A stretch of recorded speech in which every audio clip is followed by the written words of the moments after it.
अवसर आया तेरा इबक अवसर आया बावले तू भजन कर ले रोद कर सुमरन पार कर ले हो तेरा इबक अवसर आया तेरा इबक अवसर आया बावले तू भजन कर ले रोद कर सुमरन पार उतर ले हो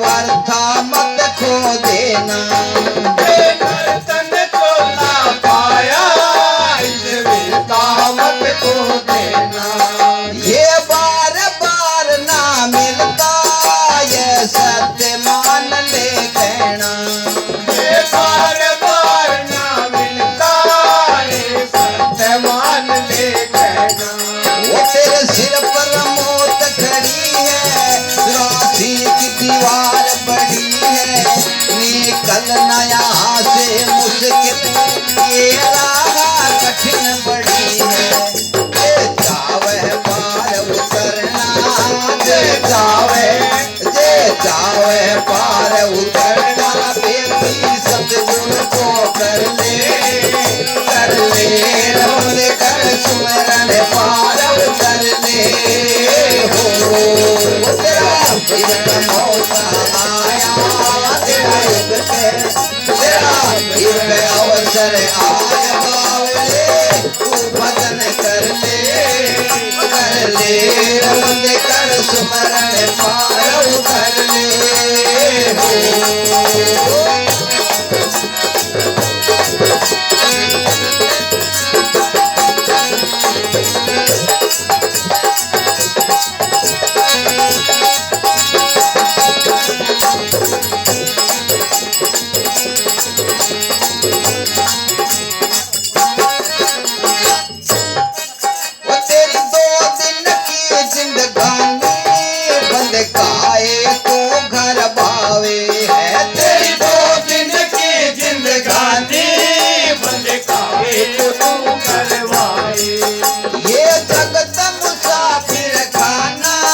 कोई आए और कोई जाए है जगत मुसाफिर खाना कोई आए यहाँ से कोई जाए ये रंग महल जो पारे रह जाएंगे सारे के सारे तेरे साथ कुछ भी न चलेगा तू खाली हाथ दा प्यारे इस जग की छोड़ दे आशा इस जग की छोड़ दे आशा बंदगी सतगुरु से कर ले रबंद कर सुमरन पार उतर ले तेरा इबक अवसर आया तेरा इबक अवसर आया बावले हो भजन कर ले हो बंद कर सुमरन पार उतर ले हो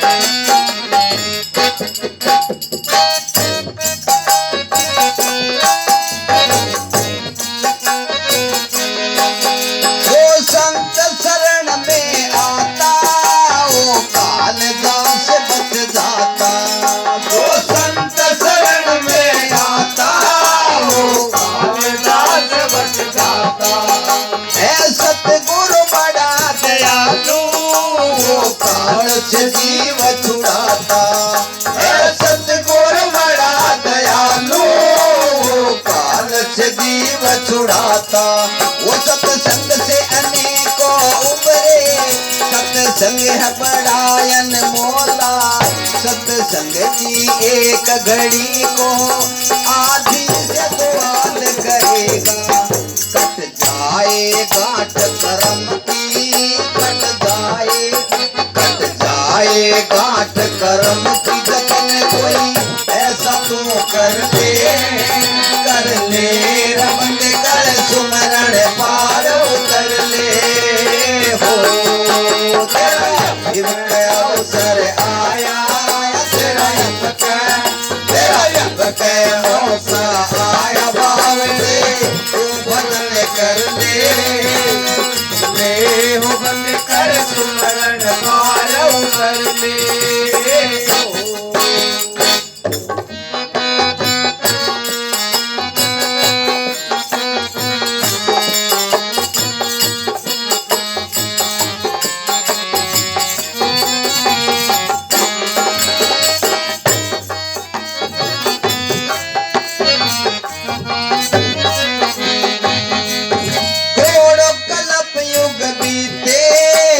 लाख 84 माई, कोड़ कल्प युग बीते, इस लाख 84 माही।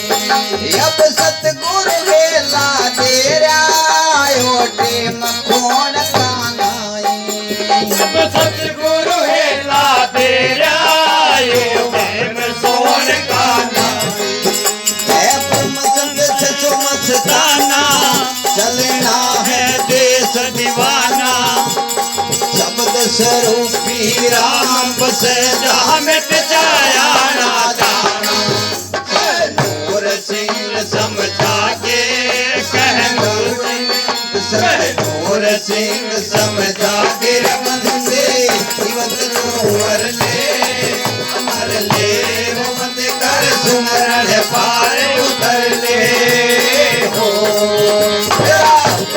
अवसर आया, तेरा अवसर आया बावले, तू बदन कर ले रमन कर सुमरण पार उतर ले।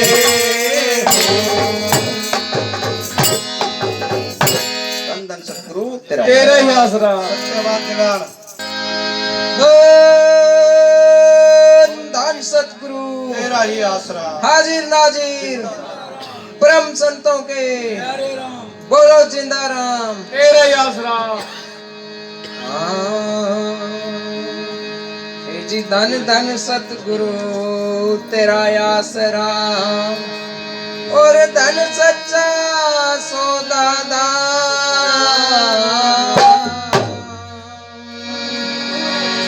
जंगल में मंगल कर दिया तो धन बारे परम संतों के न्यारे राम। सच्चा सौदा रूहानी कॉलेज और पढ़ा एक सतलोक पुरादा। ब्रह्म संतात्मा पर का सतगुरु जी मिले तो गुरु कहूँ चाहे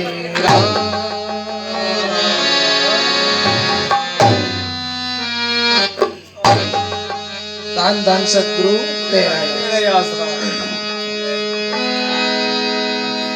तू ही मेरा सतगुरु,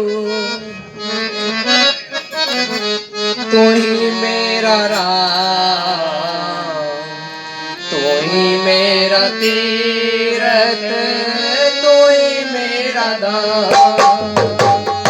तू ही मेरा सतगुरु, तू ही मेरा राम, तू ही मेरा तीरथ, तू ही मेरा धाम। मेरा सतगुरु, तू ही मेरा राम, तू ही मेरा तीरथ, तू ही मेरा धाम। सतगुरु कोई मेरा राम, कोई मेरा तीरथ, कोई मेरा धाम।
बिगड़े कारत संवरो मेरा, बिगड़े कारत संवरो मेरा। तेरे हुक्म का सतगुरु, तेरे हुक्म का सतगुरु मैं हूँ गुलाम। कोई मेरा तीरथ, कोई मेरा धाम, कोई मेरा सतगुरु, कोई मेरा राम, कोई मेरा तीरथ, कोई मेरा धाम।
तेरे चरणों में सतगुरु, तेरे चरणों में सतगुरु मेरा प्रणाम।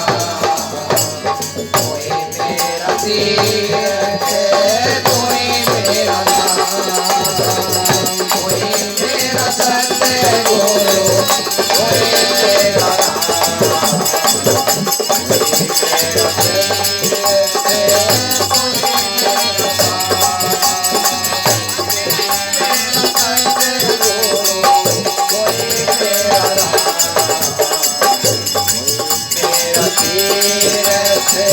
कोई मेरा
सतगुरु, नाम है तुम्हारा सतगुरु, रटो सोए श्याम। कोई मेरा तीरथ, कोई मेरा धाम, कोई मेरा सतगुरु, कोई मेरा राम, कोई मेरा तीरथ, कोई मेरा धाम, कोई मेरा सतगुरु, कोई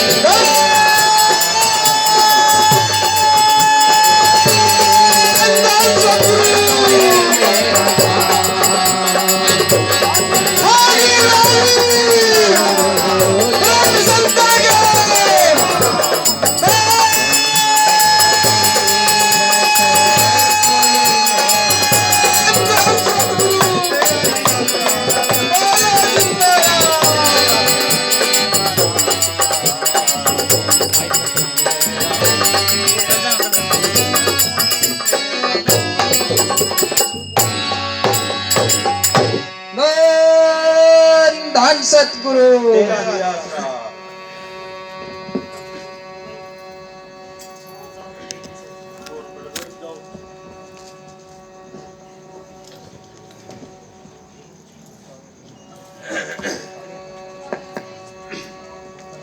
धन धन सतगुरु तेरा ही तेरा ही आसरा। हो सतगुरु आया है कि हो का लाया है ले लो जिना मैं दवा अरे जिसको भी रोग कटाना सतगुरु आया है कि हो का लाया है ले लो जिना मैं दवा अरे जिसको भी रोग कटाना सतगुरु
सतगुरु आया है वो काला है लो जिना मैं दवा अरे जिसको भी रोग कटाना सतगुरु आया है वो काला है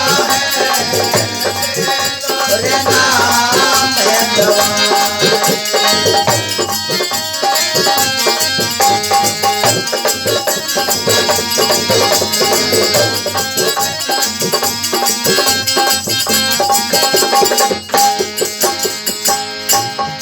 तीन परे दवाई के रखियो खूब निभा के तीन परे दवाई के तुम्हें रखियो खूब निभा के निमित खाओ दवाई भाई समझा दिया पास बैठा के नियमत खाओ दवाई भाई समझा दिया पास बैठा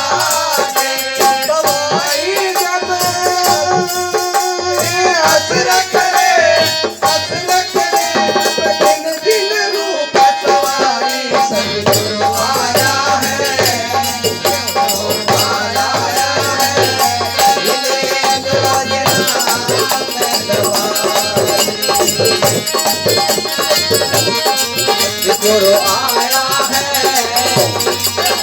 आया है ये योजना में दवा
साजिंदो और गायकारों थारी ये पढ़ाई करा।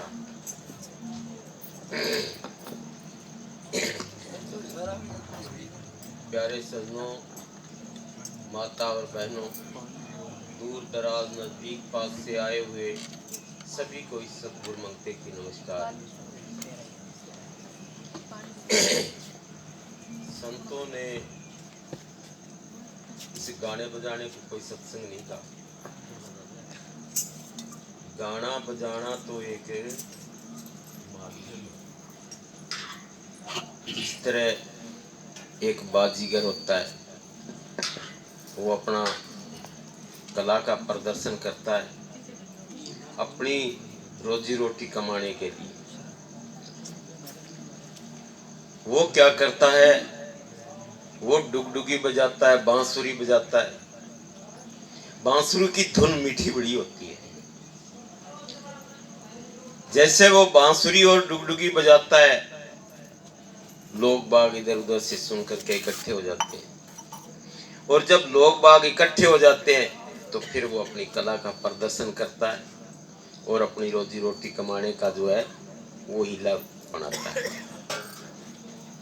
इसी तरह संत को रोजी रोटी का हिला तो नहीं बनाते, लेकिन बात यही है कि संतों ने इस गाने और बजाने का सहारा लिया, जिस तरह से उस बाजीगर ने बांसुरी और डुगडुगी का सहारा लिया। इस गाने और बजाने के माध्यम से संतों ने इस सतपुरुष से बिछड़े हुए जीव को इस संसार के अंदर, इस मर्तलोक के अंदर ये आकर के रचना में फंस गया और ये भूल भरम में है, भूल भरम की नींद में सो रहा है। तो इसको जगाने की कोशिश की इन शब्दों के द्वारा के भाई तू चेता कर, तू होश कर, तू अपने आप को संभाल। तू क्या है, तू कहां से आया था और तुझे क्या करना था और तू क्या करने लग रहा है। हम भूले हुए हैं। इस भूल के अंदर जो भी कोई अपनी तरफ से जैसा भी साधन अपना रखा है, वो यही समझ रहा है कि मैं सही कर रहा हूं। इस मर्तलोक के अंदर, इस रचना में, इस जीव के आने के बाद में इसको जो है एक पागलपन का दौरा पड़ रहा है। और वो पागलपन का दौरा जो है वो कई प्रकार का है। वो किसी को किसी प्रकार का पड़ा हुआ है, किसी को किसी प्रकार का पड़ा हुआ है। इसने अपने तरह तरह के साधन अपनाए जो ही इसने अपने तौर तरीके अपनाए, उनके द्वारा ये इस दलदल के अंदर ज्यादा धंसता गया। क्यों कि निकलने का तो रास्ता एक ही था। हम उस सतपुरुष से बिछुड़ करके आए हैं। हम उस सतनाम रूपी उस सतपुरुष की अंश है। हम उससे बिछुड़ गए और बिछुड़ करके इस संसार के इस मेले के अंदर हम एक दूसरे से अलग हो गए। अब एक दूसरे से अलग होकर के हम दुखी हो गए। जब ये तरा तरा कर उस मालिक से पुकारने लगा तो उस मालिक ने इसकी पुकार सुनी, दया की इस पे। वो खुद मालिक इंसान चोले के अंदर संतों के रूप में इस धरा पे अवतरित हुए और इस सत्संग के माध्यम से इसको चेताया। महाराज नूर सिंह जी कहा करते थे कि ये त्रिलोकी संतों के आगे कुछ भी नहीं है, एक बाढ़ के समान भी नहीं है। ये हाथ ऐसे और इसको हम ऐसे कर दे तो त्रिलोकी समाप्त, लेकिन कर नहीं सकते। क्यों कि उसके वचनों के अंदर बंधे हुए हैं। उस सतपुरुष से उस निरंजन भगवान ने वचन भरवा के इस त्रिलोकी का साजो सामान लिया है। हम उनके वचनों का उल्लंघन नहीं कर सकते। और संतों के पास में वो पावर है जिसकी कोई सीमा नहीं, क्योंकि निरंजन भगवान ने 70 युग तक भक्ति करके जो वरदान पाया वो एक ही बूंद की कला पाई थी। यानी वो सतपुरुष समुंदर है और उस समुद्र में से उसको एक बूंद की पावर दी, जो उस एक बूंद की पावर से उसने इस त्रिलोकी की रचना की। और आज ये त्रिलोकी जो है उसके सहारे चल रही है। तो फिर उस सतपुरुष के पास पूरा समुंदर, तो फिर उसमें उसकी ताकत की उसकी सीमा क्या है, हम उसका कोई तुलना नहीं कर सकते। लेकिन वचन जो दे दिए गए, अब उन वचनों का उल्लंघन नहीं कर रहे वो, इसलिए इस त्रिलोकी की जो है वो जड़ पाट नहीं रही।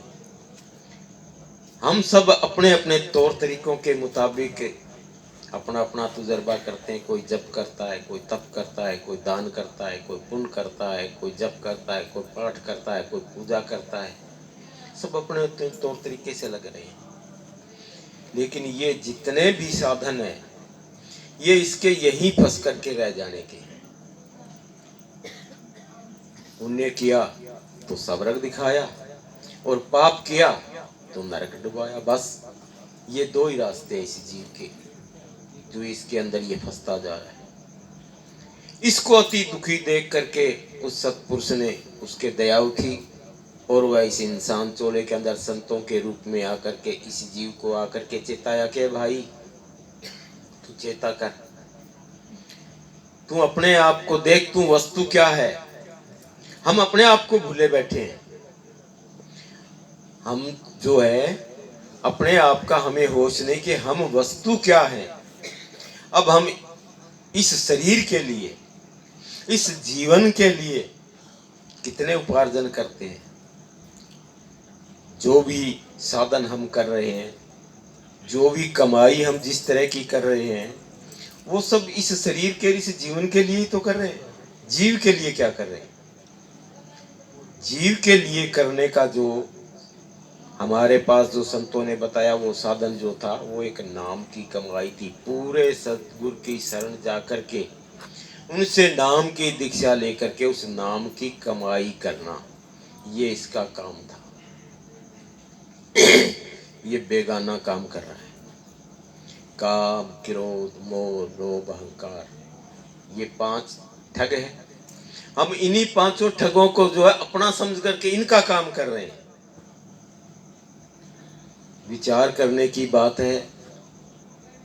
जैसे काम विषय वासना का, क्रोध लड़ाई झगड़े का, लोभ धन संपत्ति का, मोह बीवी बच्चों का, और अहंकार जो है वो मान गुमान यानी हमारी अपने आप की जो हम जो मान बढ़ाई के अंदर जिस तरह से हम जो है उसमें लगे हुए हैं। तो ये पांचों ही तरह से हम जो काम ये जो है बेगाने करें, हमारा कोई काम नहीं है। हमारा काम तो एक ही है, उस सतगुरु का नाम जपना। उस सतगुरु के नाम को जप करके इस त्रिलोकी के पार चले जाएं, उस सतलोक के अंदर। हम ऐनामी के वासी थे, इस मर्तलोक के अंदर उस सतगुरु ने उस वचनों के अंदर आकर के उसके खुशी होकर के दे दिया और हम यहाँ उलझ गए। तो जैसे इस शब्द के द्वारा समझाने की कोशिश की, संतों ने यहाँ प्रकट होकर के आवाज लगाई कि सतगुरु आया है, क्या भाई जाग तू, अब तेरा सतगुरु आया है यहाँ तेरे को लेने के लिए। सतगुरु आया है, होका लाया है, होका यानी मतलब आवाज लगाई है। ये होका शब्द जो है पंजाबी का शब्द है, जिसको इस बात की समझ नहीं वो क्या बोलते हैं कि होका लाया है। होका लिया है तो कोई यूँ समझेगा जिस तरह ये हुक्का पीने वाला है भाई उसके लिए बोल रहे हैं भाई तो हुक्का लेके आया, नहीं। होका लाया नहीं, आवाज लगाई है तेरे को चेताने के लिए। सतगुरु आया है, होका लाया है, ले लो जी नाम दवाई। हमें जो है एक सबसे बड़ा रोग लग गया, बार बार जन्मना और फिर मर जाना। ये जन्म मरण का रोग जो है सबसे बड़ा रोग है, और इस रोग की दवाई जो है वो परम संतों के पास है, नाम की दवाई। ये रोग उस नाम की दवाई से कटेगा। लेकिन बहुत से प्रेमियों को देखते हैं कि वो पूर्ण संतों की शरण में भी चले जाते हैं, नाम दवाई भी ले ली, लेकिन उसके बाद भी जो है संत मंत सिद्धांत क्या है उसको नहीं समझ पा रहे। संत मत सिद्धांत की जब तक हमें समझ नहीं आएगी तो हम अपने आप को पहचानने के लायक नहीं होंगे।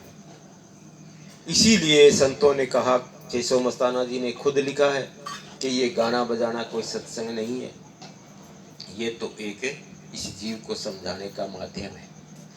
तो इन भजनों के द्वारा संतों ने समझाने की कोशिश की है। कोई संतों ने वार्ताओं के द्वारा समझाया है, कोई संतों ने भजनों के गा करके उसके द्वारा समझाया है। बस इस जीव को समझाने के लिए ही ये सारा तौर तरीका है। तो जैसे इस शब्द के द्वारा जो बतलाया कि देश अनामी का रहने वाला, हम भी देश अनामी के रहने वाले थे। हमारे में और उस सतपुरुष में कोई भेद नहीं था, लेकिन अब तो बहुत भेद हो गया, क्योंकि हमारे अंदर जो है कर्मों की मिलौनी होगी।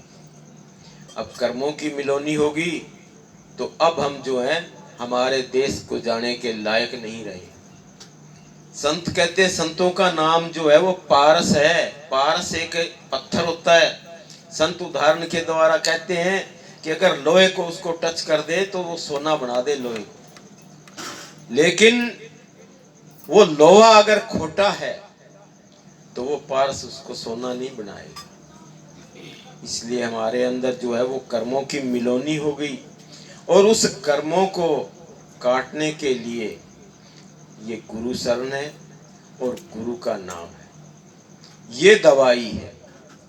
ये दवाई जिसने भी संतों के बताए तौर तरीके के अनुसार जिसने भी उसको इस्तेमाल किया तो उनका आवागमन का रोग जो था वो कट गया।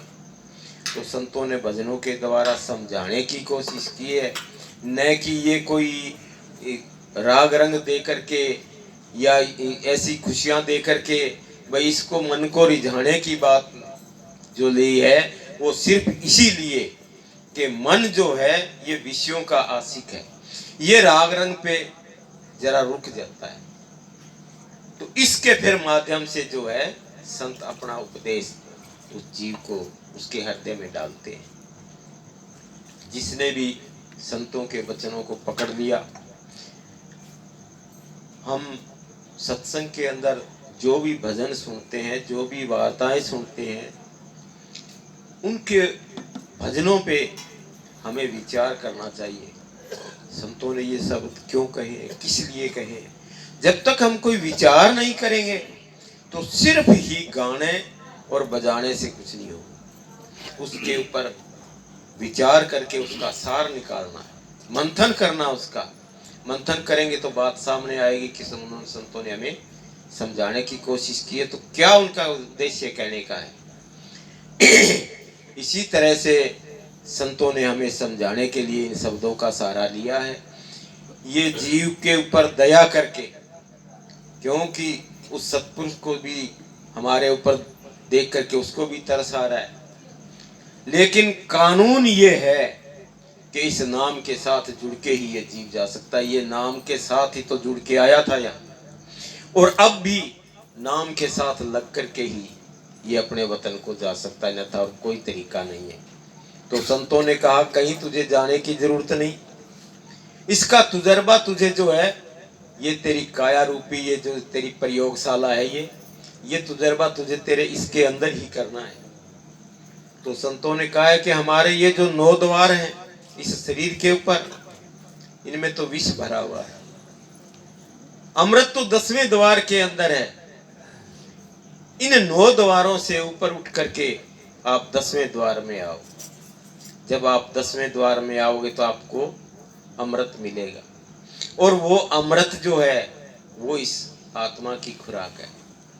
वो अमृत तो अब भी बरस रहा है, लेकिन वो अमृत जो है हमारी मन इंद्रियां और ये 5 ठग ये खा जाते हैं। हमारी आत्मा जो है उसको खुराक नहीं मिल रही, वो कमजोर होती जा रही है, और मन जो है ये हावी होता जा रहा है। इसीलिए संतों ने कहा भाई, ये जो तुमको जिसने भी नाम दीक्षा संतों से ली है कि भाई ये नाम है, और नाम ही नहीं, नाम का रास्ता है। नाम सबके अंदर है, उसे नाम कहो, शब्द कहो, वो सबके अंदर है। उस नाम को तेरे को प्रकट करना है इस नाम के रास्ते के द्वारा चल करके। तो ये संतों ने हमें जो है गुप्त रहस्य को जनाने की कोशिश की है। जब तक हम ये नहीं करेंगे तो हमारी समझ में कुछ नहीं आएगा, और फिर हम क्या होगा, हम डावाडोल हो जाएंगे। जैसे कबीर साहब जी कहते हैं, देखा देखी संगत का कबीर न चढ़ सी रंग, वक्त विप्त पड़े यूं छोड़ सी जैसे कैंचुली भुजंग। जिस तरह से सर्प जो है वो अपनी कैंचुली उसके ऊपर आती है, वो उसको छोड़ के चला जाता है, इसी तरह हम भी जो है जब थोड़ी सी हमें दिक्कत सामने आई और हम छोड़ करके भाग जाए। तो इसी तरह से हमारे संतों ने कहा है कि तू इसको जो है ओतप्रोत कर ले। जब तू निश्चय हो जाएगा, निर्भय हो जाएगा, फिर तेरे को किसी बात का डर नहीं रहेगा। तू हर तरह की विपत्तियों को सहन करने की पावर भी तेरे अंदर आ जाएगी। देखो, हमने न जाने कितने ही जन्मों जन्मों से हम जो है वो कर्म करते आए हैं, हमारा वो संचित कर्मों का ढेर पड़ा है।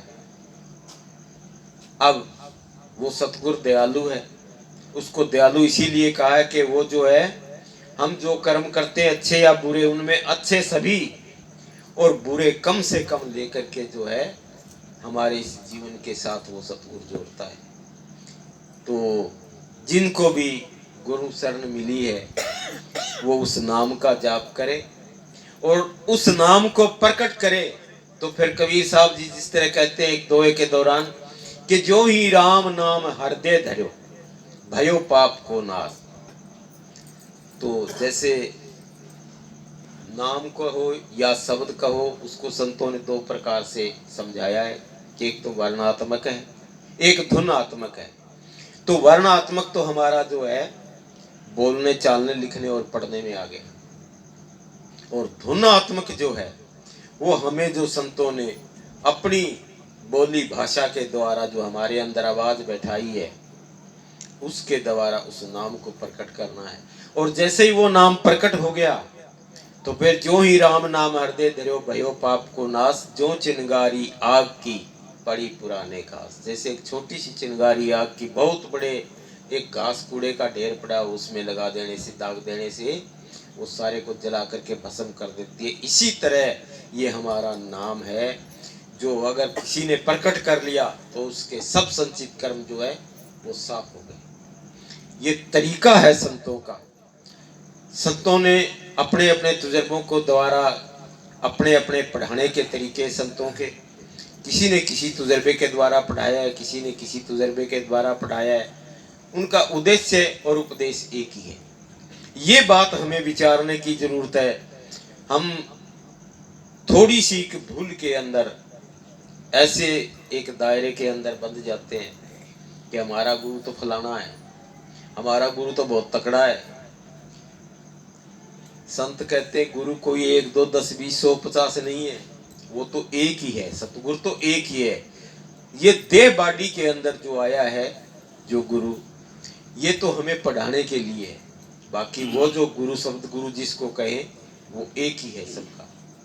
उसको जिसने भी पा लिया, जिसने भी प्रकट कर लिया, उसके आगे दूई की बात जो वो खत्म होगी।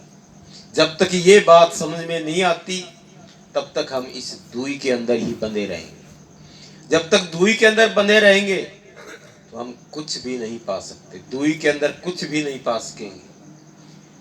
तो इसी तरह से हमारे संतों ने ये सत्संग का माध्यम दिया है, इस जीव को समझाने की कोशिश की है कि भाई तेरा देश ये देश नहीं है, तेरा देश कोई और है। तू इस संसार के अंदर बेगानी चीज को अपना समझ करके जो है इस संसार में बंधा हुआ बैठा है। जब तक तू इसको अपना समझता रहेगा तब तक तू यहाँ से निकलना मुश्किल है।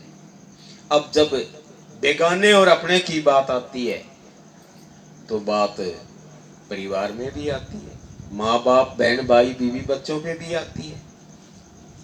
तो संतों ने इनको छोड़ने के लिए नहीं कहा, लेकिन इसका तजुर्बा है। उन्होंने कहा इनके बीच में रहो, घर में बूढ़े माँ बाप हैं तो उनकी सेवा करो, अपने भाई बहनों के साथ में प्यार प्रेम रखो, अपने बच्चों की पालना करो, और इस संसार का जो भी व्यवहार है वो प्रेम के साथ उसे निभाओ। लेकिन इसके साथ साथ हमें ये करना है कि इस संसार के अंदर, घर परिवार के अंदर उसमें लिपायमान नहीं होना है। लिपायमान न होने का मतलब संतों ने समझाया उदाहरण के द्वारा कि जैसे एक मुर्गावी होती है, पानी के अंदर एक पक्षी होता है जिसका नाम मुर्गावी है। वो पानी के अंदर रहती है, पानी के अंदर डुबकी लगा लेती है, लेकिन जब वो उड़ना चाहती है तो वो जो है सूखे परों से उड़ जाती है। तो इसी तरह से हमारे संतों ने हमें समझाने की कोशिश की है कि घर परिवार के अंदर रह करके आप इस तरह से रहो जैसे उस मुर्गावी की तरह। जब इस संसार से हमारी विदाई हो, इस देह से, इस हमारे जीव आत्मा का इससे विछोह हो, तो इसके कोई भी किसी भी प्रकार का बंधन न हो और ये जो अपने वतन को चला जाए। ये हमारे संतों ने हमें समझाने की कोशिश की है। न उन्होंने घर बार छोड़ने के लिए कहा है, न उन्होंने जंगलों पहाड़ों में जाने के लिए कहा है। घर के अंदर रहो, गुरु जब तक मौजूद है तो गुरु का दर्शन करते रहो, सत्संग सुनो, बार बार सुनो, क्योंकि कबीर साहब जी ने कहा है कि सतगुरु के दरबार में जाइए बारंबार। उन्होंने बारंबार इसीलिए कहा है कि हमें उन संतों का मिशन, उनकी बातें, उनका उपदेश जो है वो एक ही बार में हम न तो सारा सुन पाते हैं और न ही हमें जो है उसकी समझ आ सकती है। इसीलिए उन्होंने कहा है कि बारंबार, और फिर जब तक देह गुरु मौजूद है तो बारंबार उसका दर्शन करना ही चाहिए, क्योंकि वो जो प्रत्यक्ष है। और जब देह गुरु ना रहे तो कोशिश करो कि 9 द्वारों से उठ करके 10वें में जाए और शब्द गुरु का दर्शन पाए। ये संतों का उपदेश और ये संतों का मिशन है। धन धन सतगुरु तेरा यार।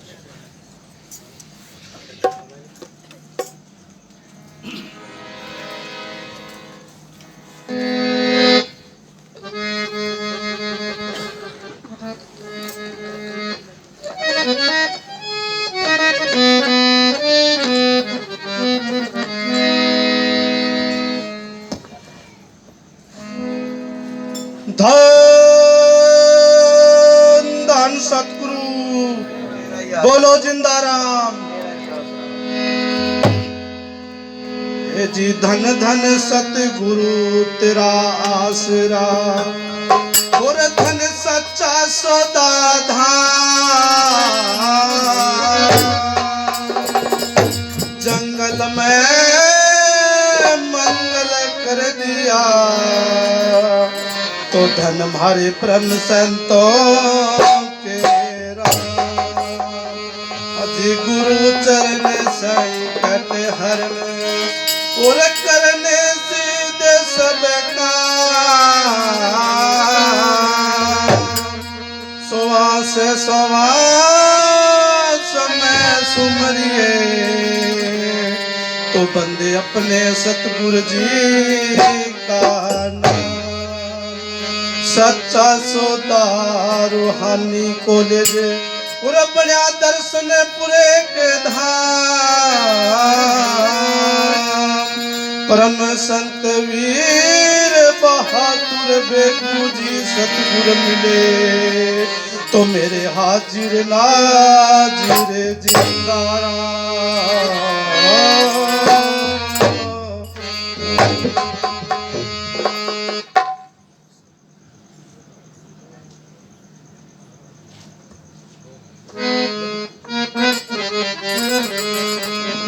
वो शब्द गुरु दातार दया का, वो रच दिया सकल पसारा। आत्म से परमात्म कर दे ऐसा गुरु हमारा। शब्द गुरु दातार दया का, शब्द गुरु दातार दया का, रच दिया सकल पसारा।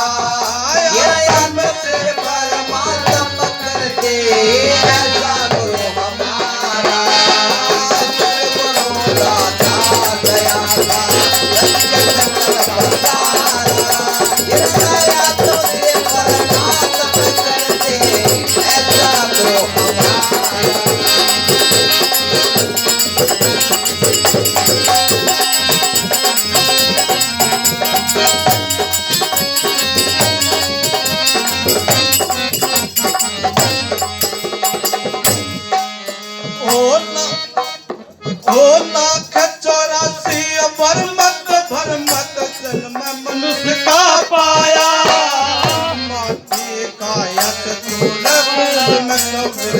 जन्म गवाया। मेरा माटी काया सतगुर बोल मत वर्ता जन्म गवाया। पांच तत्व का पिंजरा तेरा सतगुर ने खूब बनाया। शीशा न बना के अंदर आप समाया। अपने शीशा न बना के अंदर आप समाया। अंदर में एक तोता बोले, अंदर में एक तोता बोले, वो तोता बड़ा प्यारा। अपने परमात्मा करके ऐसा गुरु हमारा। गुरु दाता दया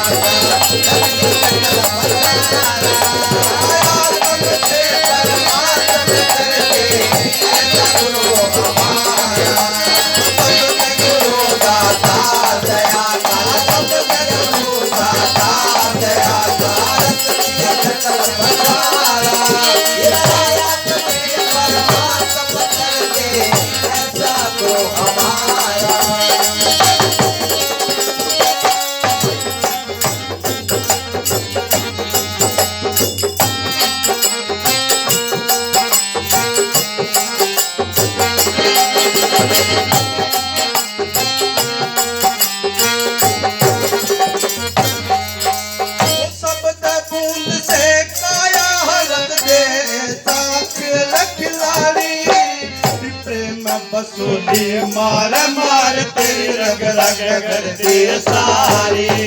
प्रेम बसूली मार मार तेरी रग रग करती सारी। फूल फूल में रंग भर कर कतरन न्यारी न्यारी।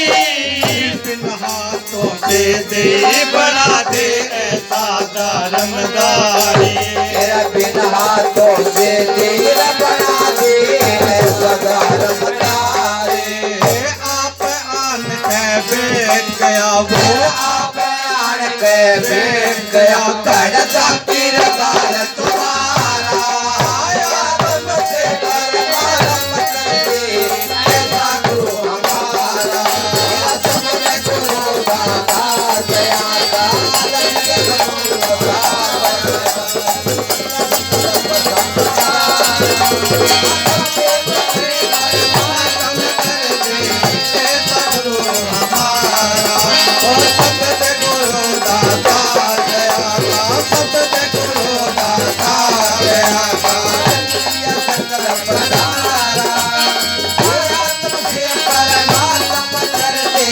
ऐसा गुरु हमारा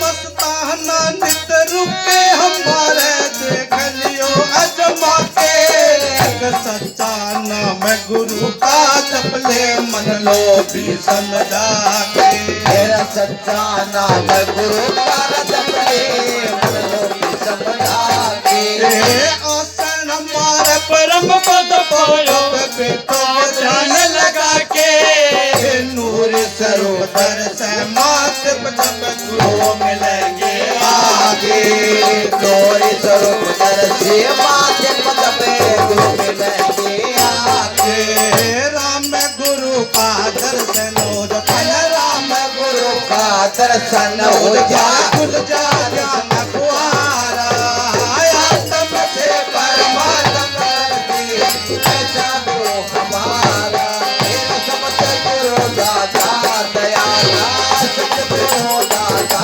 दया का सकल बसारा सबसे परमात्मा कर दे ऐसा गुरु हमारा ऐसा गुरु दाता दया का सतगुरु दाता दया का सकल बसारा सबसे परमात्मा कर दे ऐसा गुरु हमारा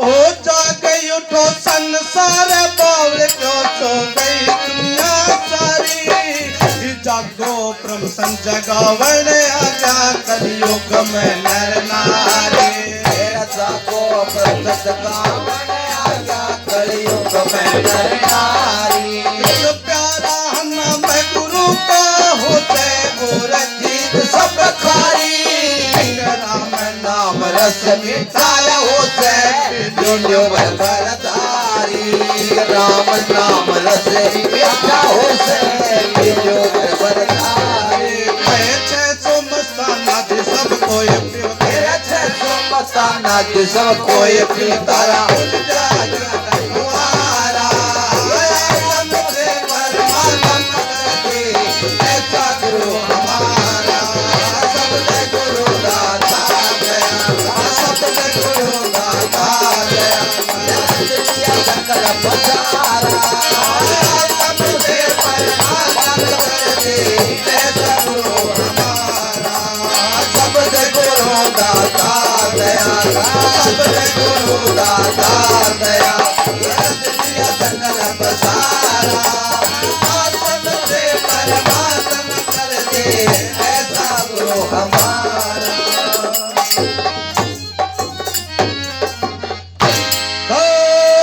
धन सतगुरु तेरा ही आसरा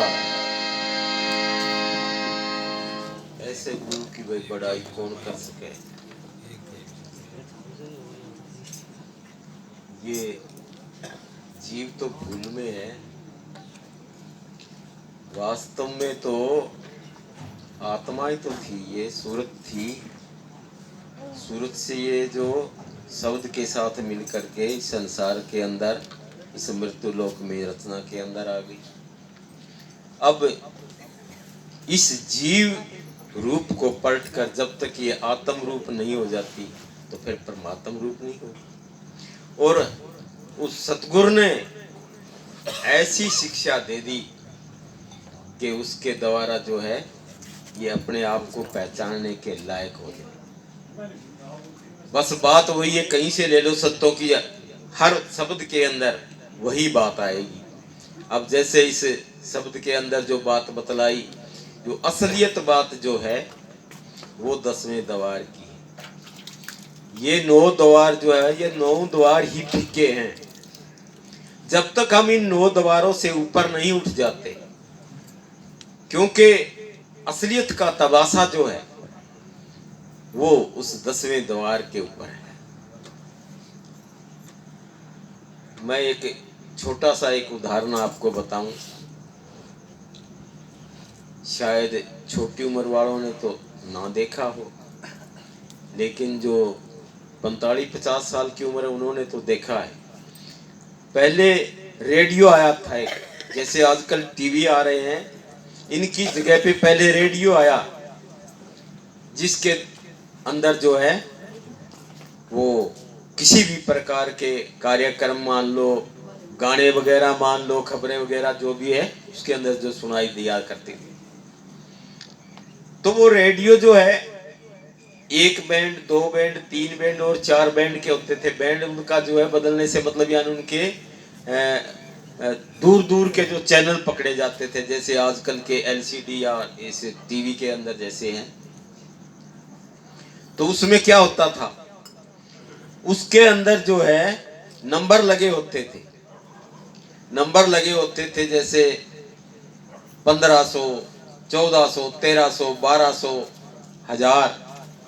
ये एक बैंड के जो है ये नंबर होते थे। अब दूसरा बैंड बदल दिया तो फिर जैसे 900, 800, 700, 600, 500, 400 ऐसे उसके नंबर होते थे। और फिर उसका तीसरा या चौथा कर दिया तो उसके अंदर जो है जैसे मतलब धीरे धीरे जो है उनकी संख्या जो है घटती आई। और चौथे बैंड के अंदर तो ये होता था कि कोई उसके अंदर जो है कोई अंक नहीं होते थे, उसके अंदर सिर्फ लकीरें लगी होती थी। जितनी लकीरें लगी होती थी उतने ही उसके अंदर जो है उसके स्टेशन चलते थे। तो मैं ये आपको क्यों कह रहा हूं, ये बात मेरा कहने का तात्पर्य कि हमारे ये आंखों तक इस शरीर के ऊपर 9 द्वार है। ये 9 द्वार जो है ये पहले बैंड का सिस्टम है। अब इसके ऊपर, आंखों के ऊपर हम अगर चले जाते हैं, दूसरा बैंड बदला गया, जिसको संतों ने स्थूल, सूक्ष्म, कारण और महाकारण कह के जैसे बयान किया है। तो उस सूक्ष्म के अंदर फिर जो है वो बारीकी के चैनल पकड़ना शुरू हो जाता था। तो इसी तरह से हमारे इस शरीर के अंदर इन आंखों के द्वार के ऊपर संतों ने कहा है, यहाँ सहस्दल कमल है, जो दूसरी मंजिल का ये पहला कमल है। ऋषि मुनि योगी सन्यासी जो है वो भक्ति करके कठिन से कठिन तपस्या करके वो जो है बड़ी मुश्किल से यहाँ तक पहुँच पाए, उनकी ये आखिरी मंजिल थी। और परम संतों की ये पहली मंजिल है, यहाँ से स्टार्टिंग होती है उनकी। क्यों कि हमारे संतों ने हमें जो है ऐसा करंट रास्ता दे दिया, ऐसा कि हमें ये नीचे के जो 6 चक्रों की भक्ति जो ये संसार के अंदर ये ऋषि मुनि योगी सन्यासी जो करते आए हैं, हमारे परम संतों ने कहा कि हमें इसकी जरूरत नहीं है। क्यों जरूरत नहीं है? इसलिए नहीं है कि जैसे कि इंसान है, वो पर्वत के बीच में खड़ा है और उसे जाना है पर्वत की चोटी पे। अब वो पर्वत की चोटी पे जाने के लिए पहले तो वो नीचे उतरे और फिर वो दोबारा ऊपर चढ़ के जो है उसकी चोटी पे जाए। तो ये कोई समझदारी नहीं। हमारे संतों ने इस बात को नकार दिया कि अभी नीचे आने की जरूरत क्या है। जब हमें उस पर्वत की चोटी पे जाना है तो क्यों ना वहीं से ऊपर का सफर तय कर लिया जाए। और है भी बात ये सही। अगर वहां से नीचे उतर के फिर ऊपर चढ़ने की कोशिश करेंगे तो फिर तो डबल मंजिल होगी, डबल सफर हो गया। तो इसी तरह हमारे संतों ने समझाने की कोशिश की है। अब ये जागृत अवस्था है, जैसे हम सब बैठे हैं, ये जागृत अवस्था है। और जागृत अवस्था के अंदर जीव का वासा जो है आंखों के अंदर है। तो यानी ये हमारा शरीर जो है, ये 5-6 फीट का 8 मास का पुतला, मानो ये एक पर्वत है और हमें इसकी चोटी पे जाना है। तो हमें नीचे आने की जरूरत क्या है? जहां हम खड़े हैं वहीं से हम हमारे ऊपर का रास्ता तय करें। तो हमारे संतों ने हमें रास्ता ही वो ऐसा दिया है कि हमें नीचे आने की जरूरत ही ना पड़े। तो यहाँ आंखों के अंदर जागृत में इस जीव का वासा है। और जैसे इस शब्द के अंदर जैसे बतलाया कि आसन मार परम पद पाओ। अब आसन मार करके जो भी कोई उस भजन सुमरन के अंदर अपना समय लगाता है, जिसने भी ऐसा अपना प्रैक्टिकल किया है, तो वह इस जागृत से सूक्ष्म में चला जाएगा। और उस सूक्ष्म का जो नजारा है उसके बारे में संतों ने कहा है कि यहाँ इस अमृतलोक के अंदर यहाँ उसका कोई उदाहरण नहीं है। इसके अंदर बड़े तमाशे बताए हैं संतों ने, बड़ी गुप्त इसके अंदर शक्तियां हैं, बहुत गुप्त रहस्य इसके अंदर छुपा हुआ है। लेकिन पाएगा वो जिसने पूर्ण गुरु से नाम लेकर के उनके बताए हुए तौर तरीके अपना लिए हो, उन तजुर्बों पे मेहनत की हो, वह पाएगा। अन्यथा हम इस तरह से ही हम संगत के अंदर चले गए, हमने जो गाने वालों ने शब्द गाए और हम सुन करके अपने घर आ गए, यही सिलसिला हमारा चलता रहेगा। और हम जो है, जो संतों ने हमें इस तन मंदिर का गुप्त रहस्य जनाने की जो कोशिश की है, उससे हम वंचित रहते जाएंगे।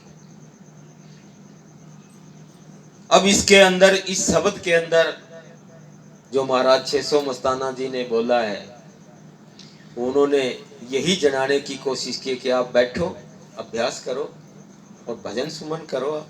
जो आपको गुरु मंत्र मिला है उस नाम के द्वारा आप अभ्यास करो। जब आप अभ्यास करोगे तो आप आंखों से ऊपर जब जाओगे तो रहस्य आपके सामने होगा, वास्तविकता आपके सामने होगी।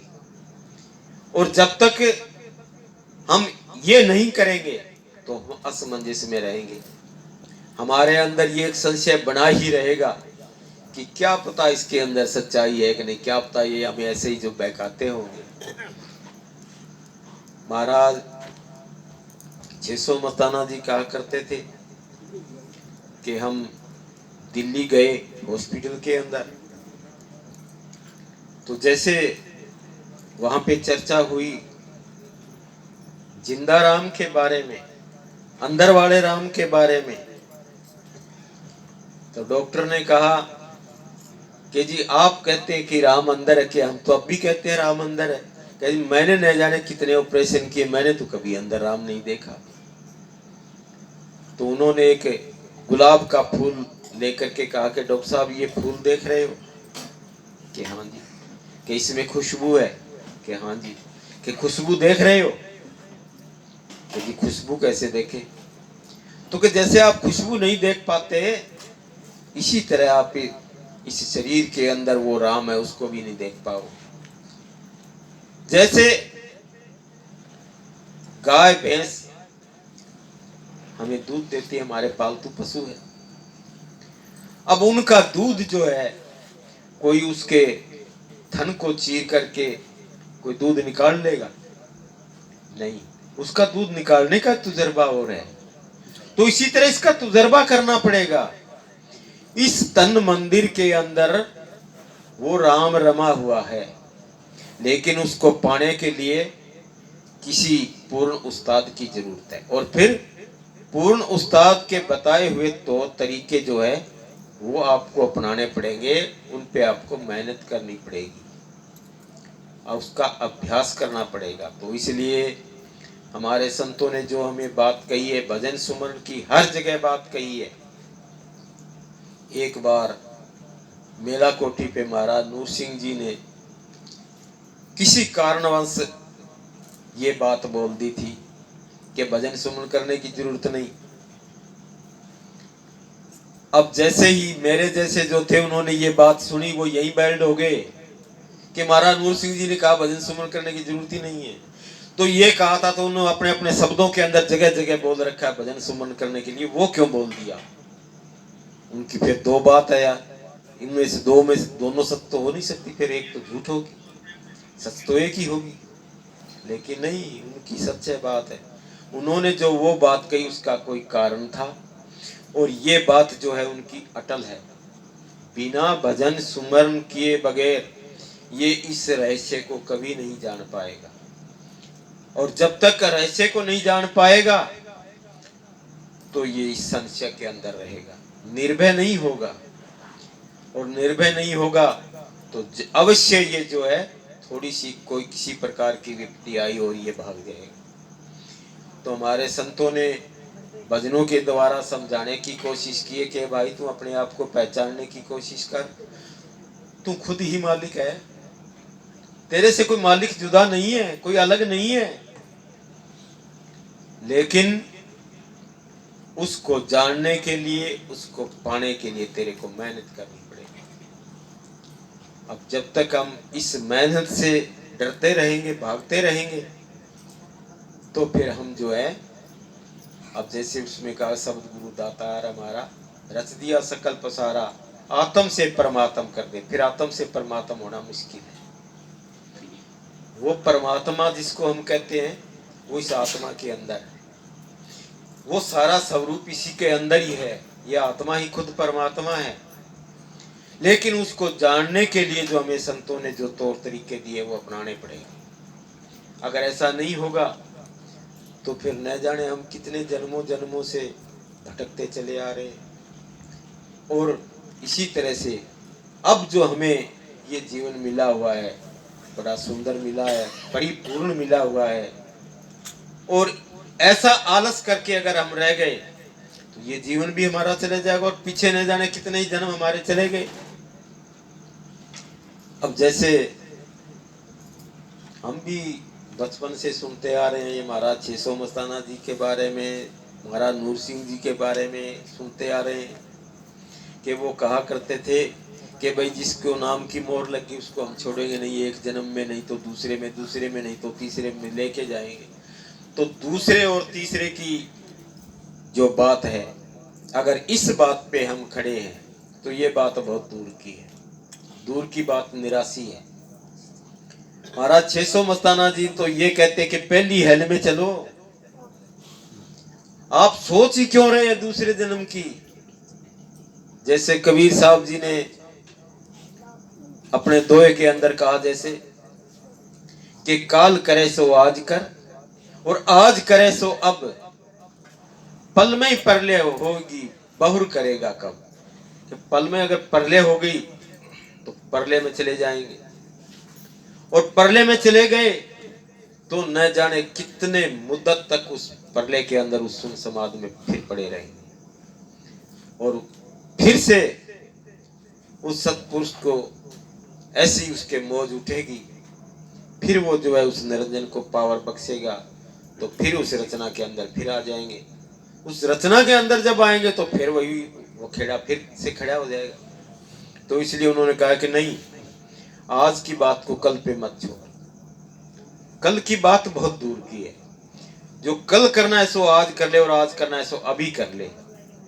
इस बात के बारे में अगर हम ये सोचेंगे तो हम आलसी होकर के जो है हमारा जीवन जो है इसको हम खो देंगे। तो हमारे संतों ने यही उपदेश दिया है कि आपको जो ये जो जीवन मिला है ये जन्म मिला ये परिपूर्ण है,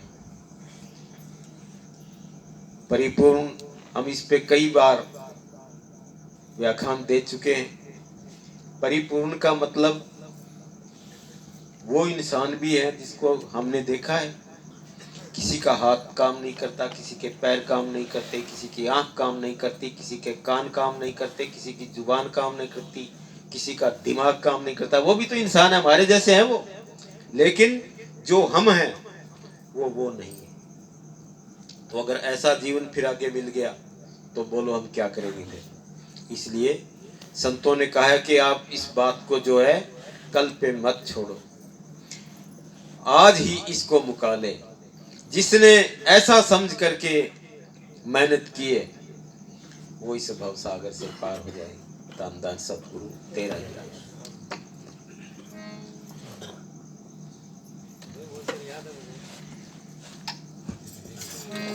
धन धन सतगुरु तेरा ही आसरा।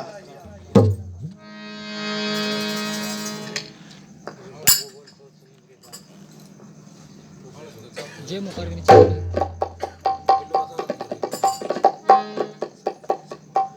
प्रेमी जी, जय मुखार के नीचे छोड़ दो, तार ब्रेक का टूट जाएगा।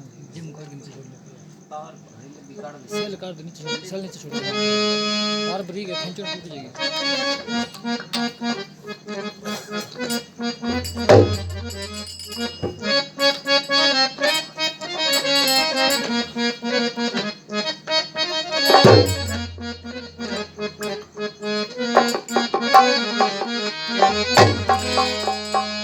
हे सतगुरु जिस गोर कलयु में आके शान दिखाई तने, निष्कलंक अवतार धार के शब्द की नाद बजाई तने। हे सतगुरु जिस गोर कलयु में आके शान दिखाई तने, निष्कलंक अवतार धार के शब्द की नाद बजाई तने।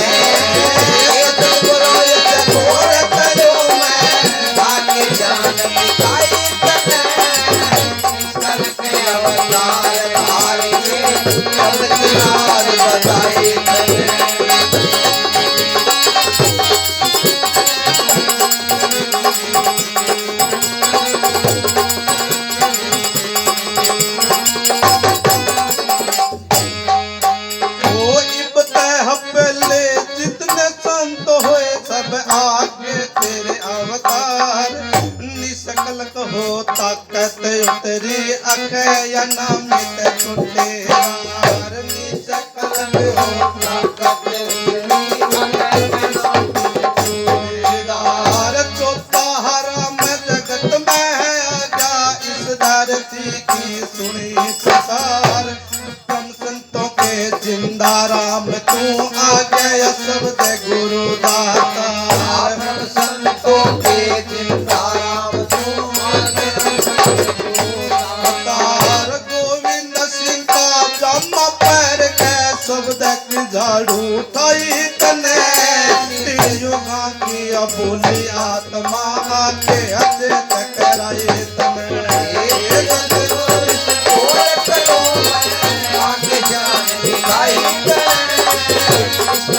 अवतार धार के सबकी नाद बजाई तने। सतगुरु जिस गोर कलयु में आके शान दिखाई तने, अवतार धार के सबकी नाद बजाई तने।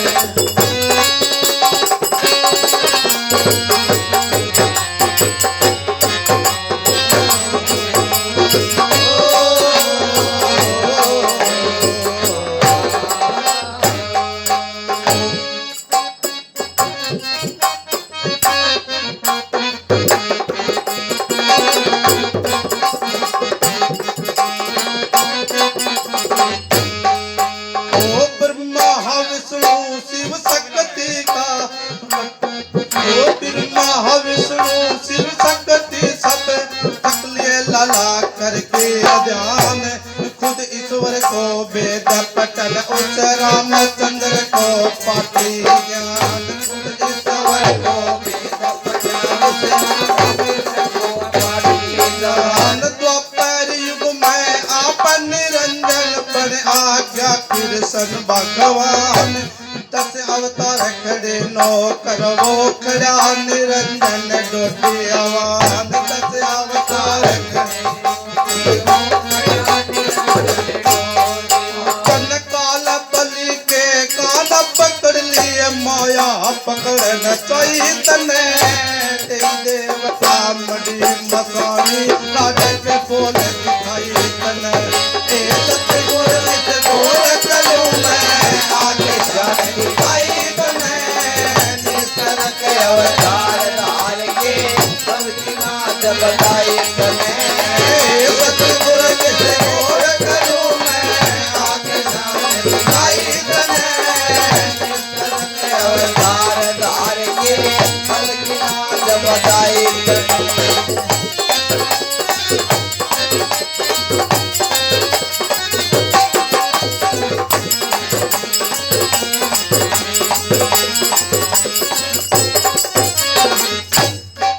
ओ पोत्या तक नोट गाल दियो बक्स मनुष्य की काया पगड़ी नोट दिए बैल को गडवाले ने हार पेराया पगड़ी नोट गडवाले को नंबर या लड़का जिंदा किया तेरा बेद किसी को ना पाया पंगलो तक के पावे बख्श दिए गुंबत नारा बुलवाया पंगलो तक के पावे बख्श दिए हाथ में वालों के तमें खो दिए देखा नाम दवाई तने सब गुरु सुरती तेला बतलाती सीधी लाई तने ए सतगुरु इस गोर कलू में आगे जान दिखाई तने निस्तर के अवतार धार के सबकी नाच बताई तने ए सतगुरु इस गोर कलू में आगे जान दिखाई तने निस्तर के अवतार धार के सबकी नाच बताई तने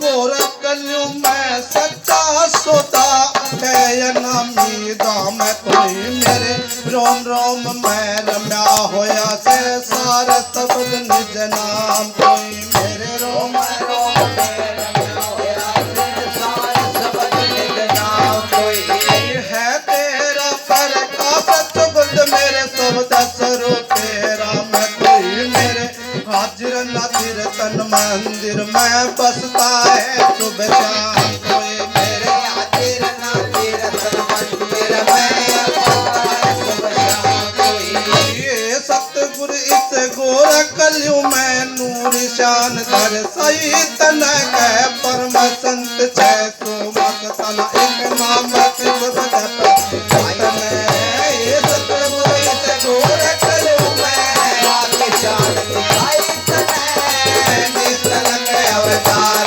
धार के सबकी नाच बताई तने ये सतगुरु इस गोर कलयु में आगे जान दिखाई तने निस्तर के अवतार धार के सबकी नाच बताई तने धन धन सतगुरु तेरा बोलो जिंदाराम तेरे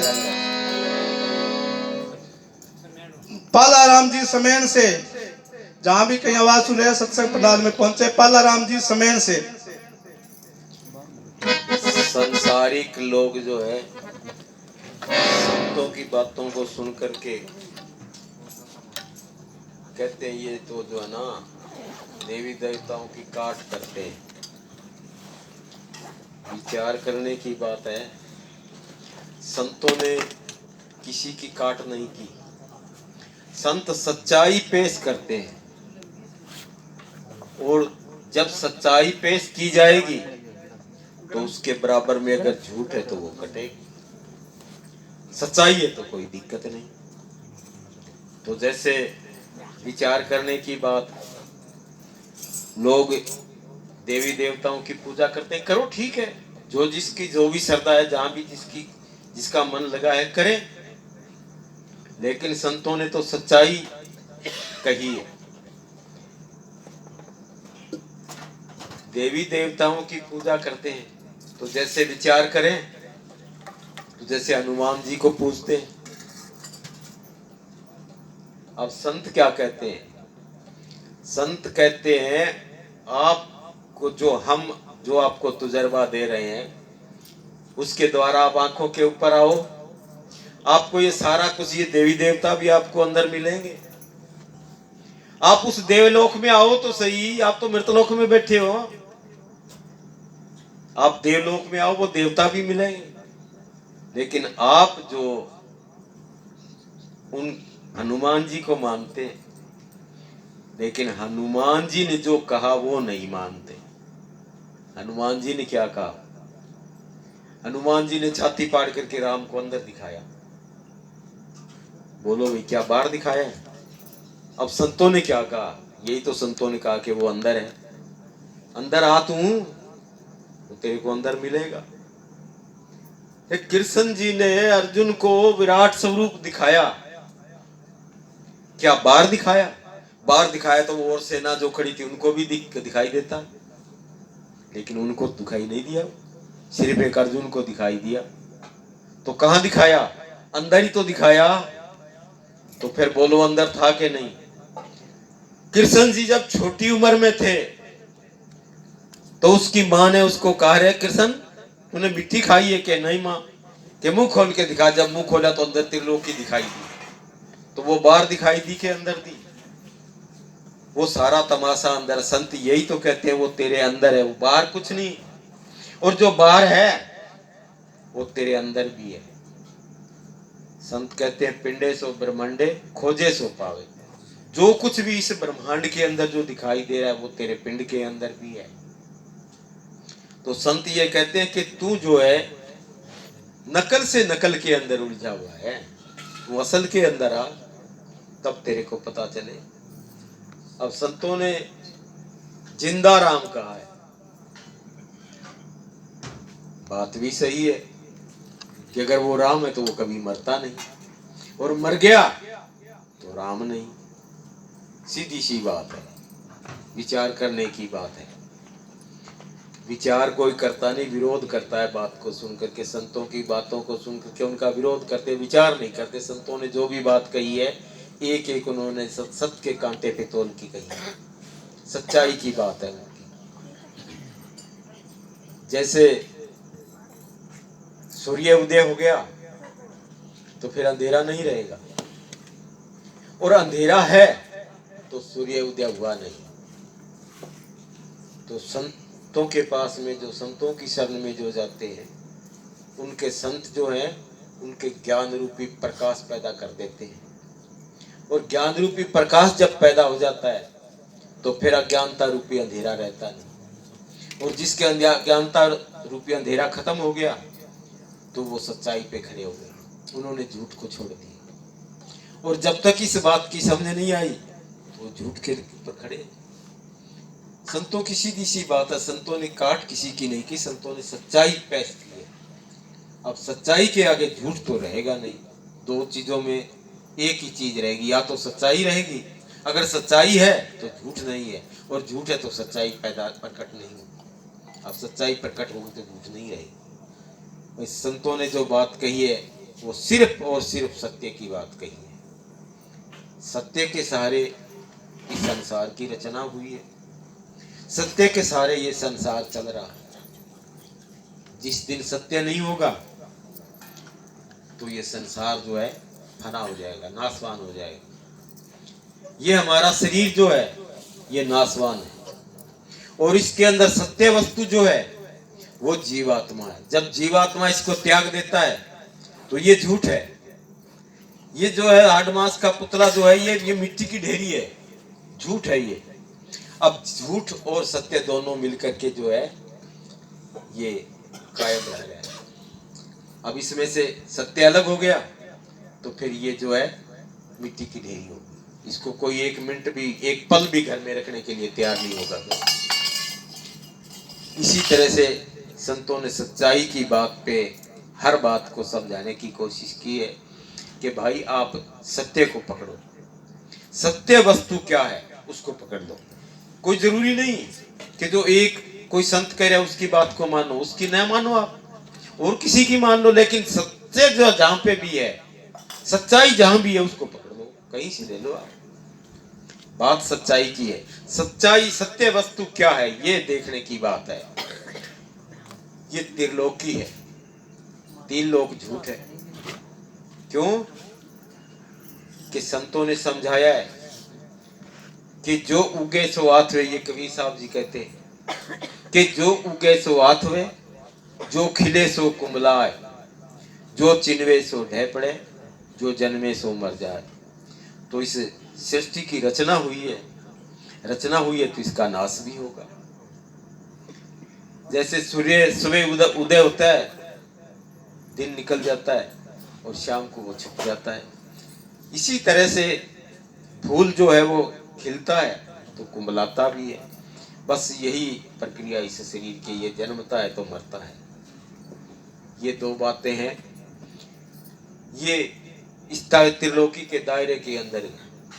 और ये त्रिलोकी तक की बात संतों ने कहा, ये जो है ये झूठी रचना है, इसका एक दिन विनाश हो जाएगा। सच्चाई क्या है इसमें, सत्य वस्तु क्या है? सत्य वस्तु इसके अंदर एक जीवात्मा है।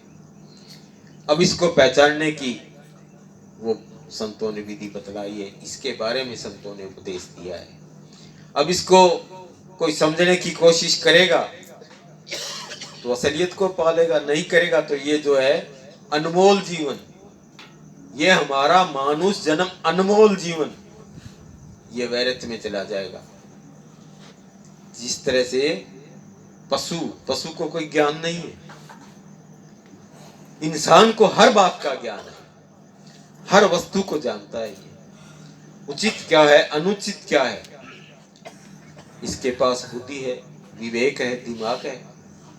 अगर ये इससे सही मायने में काम ले तो।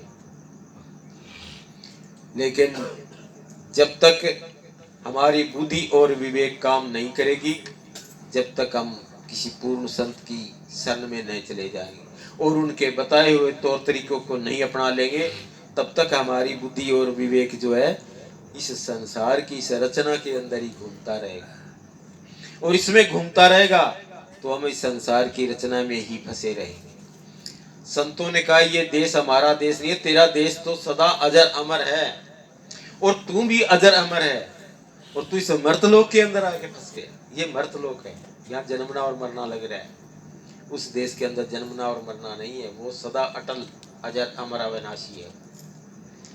तो इसलिए हमारे संतों ने यही उपदेश दिया है, यही समझाने की कोशिश की है। वो तो दया करके समझाते हैं, उन्होंने तो अपना मुका लिया, लेकिन वो इन जीवों पे दया करके, उनको दया आई, तब उन्होंने जो है, जो खुद ने जो किया वो इस जीवों को भी बताने की कोशिश की कि शायद इनका भी भला हो जाए, ये भी अपने आवागमन के इस चक्कर को हमेशा के लिए समाप्त कर ले, तो हमेशा के लिए सुखी हो जाएंगे। ये जीव इस संसार के अंदर सुख ढूंढता है, किस चीज में? धन में। धन को कमाने की कोशिश करता है, चाहे वो व्यापार करता है, चाहे वो मजदूरी करता है, चाहे वो कोई नौकरी करता है, धन को इकट्ठा करने की बात हो रही है। अब संत किसी के धन के विरोधी नहीं है, धन इकट्ठा करो, लेकिन वो कहते हैं कि आप इसको जो है जरूरत के अनुसार अच्छाई की जगह इसको आप लगाओ, तो आपको इसका फायदा होगा। स्वामी जी महाराज एक जगह लिखते धन के बारे में, वो कहते हैं अगर समझदार तू होता कि भाई तूने धन तो इकट्ठा कर लिया, पर इससे काम क्या लेना है, वो कहते हैं अगर समझदार तू होता तो धन से कुछ कार्य लेता। कार्य लेना ये है भाई, गुरु सेवा में खर्च कराई। अब जब गुरु सेवा की बात आई तो सुनने वालों के दिल में क्या बात आएगी कि ये तो गुरु जी तो ये हमारे वाला धन मांग रहे हैं, हमें तो कह रहे हैं कि आप इकट्ठा मत करो और आप मांग रहे हैं। लेकिन वो कहते हैं कि नहीं, गुरु नहीं तेरे धन का भूखा, गुरु को तेरे धन की जरूरत नहीं है। गुरु नहीं तेरे धन का भूखा, उन पे धन है भक्ति नाम का। तेरा पर उपकार करावे, भूखे प्यासे को दिलवावे, फिर तू गुरु की मेहर मुफ्त में पावे। कि जो तुम गुरु के सेवा में जो कुछ तुम लगाएगा उसका तो तेरे को 1000 गुना होकर के मिलेगा। और फिर गुरु की मेहर जो है, उनकी दया जो है, वो तेरे को न जाने क्या बख्श देंगे, उसका कोई मोल नहीं, कोई कीमत नहीं। तो इस तरह संत किसी के धन के विरोधी नहीं। वो कहते हैं धन कमाओ, क्योंकि हम इस संसार के अंदर, परिवार के अंदर बैठे हैं। तो इस संसार के अंदर हर वस्तु की जरूरत इस इंसान को पड़ती है। अब वस्तु की जरूरत पड़ती है तो वस्तु कहाँ से आएगी? पैसे से आएगी। अब पैसा कहाँ से आएगा? कि हम कोई ना कोई उपार्जन करेंगे तो ही तो आएगा। तो संत उसके धन के विरोधी नहीं है, लेकिन वो कहते हैं कि अगर कोई गुरु शरण गया है, अगर किसी ने गुरु धारण किया है, तो वो अपने कमाई का 10वां हिस्सा गुरु की सेवा में लगाए। अब उन्होंने तो जो बात कहनी थी वो बात कह दी, लेकिन वो किसी के पीछे थोड़े पड़ रहे कि आप 10वां हिस्सा जरूरी दें। चलो जो जिसकी श्रद्धा हो उसके अनुसार दें, लेकिन इसके साथ साथ 10वां हिस्सा जो है वो भजन सुमन का भी बनता है 24 घंटे के अंदर। तो उसका 2.5 घंटा 10वां हिस्सा जो बनता है वो भी तो हमें देना चाहिए। और वो सिर्फ हम जो 24 घंटे जो ये जीवन बिताते हैं उसके लिए है। अब इसके लिए हम जो है अपने लिए या गुरु वचन के लिए क्या करते हैं, उसके लिए कितना समय देते हैं, कितना भजन सुमन करते हैं, ये बात जो है ये बात अलग से है। हमारे संतों ने दया करके इस जीव को आवागमन से मुक्त होने का तजुर्बा और उपदेश दिया है। भाई कोई माने उसकी मौज, ना माने उसकी मौज। वो तो कहते हैं भाई हम तो चौकीदार हैं, भाई जो कोई हमारी आवाज़ सुनेगा तो भाई अपना फ़ायदा उठा लेगा, अगर कोई नहीं मानेगा तो भाई अपनी हानि कर लेगा। महाराज नूर सिंह जी कहा करते थे कि भाई हम तो नौकर हैं, चौकीदार हैं, माल मालिकों का मसूरी कंपनी के भी हमारी तो मजदूरी तैयार है। हमारी तो हम तो जो ये हुक्का मार रहे हैं तो ये हमारी तो मजदूरी पक्की है कि हम तो सतगुरु का जो है हमें जो हुक्म मिला है वो हुक्म बजा रहे हैं। दुनिया वाले कोई माने ना माने, जो मानेगा अपना फायदा उठाएगा, अगर नहीं मानेगा तो भाई वो अपनी हानि कर लेगा। तो संत इसीलिए कहते हैं कि भाई कोई मानो तुम्हारी मौज, नहीं मानो तुम्हारी मौज, संत तुम्हारे भले की कहते हैं। दान दान सतगुरु तेरा ही आस।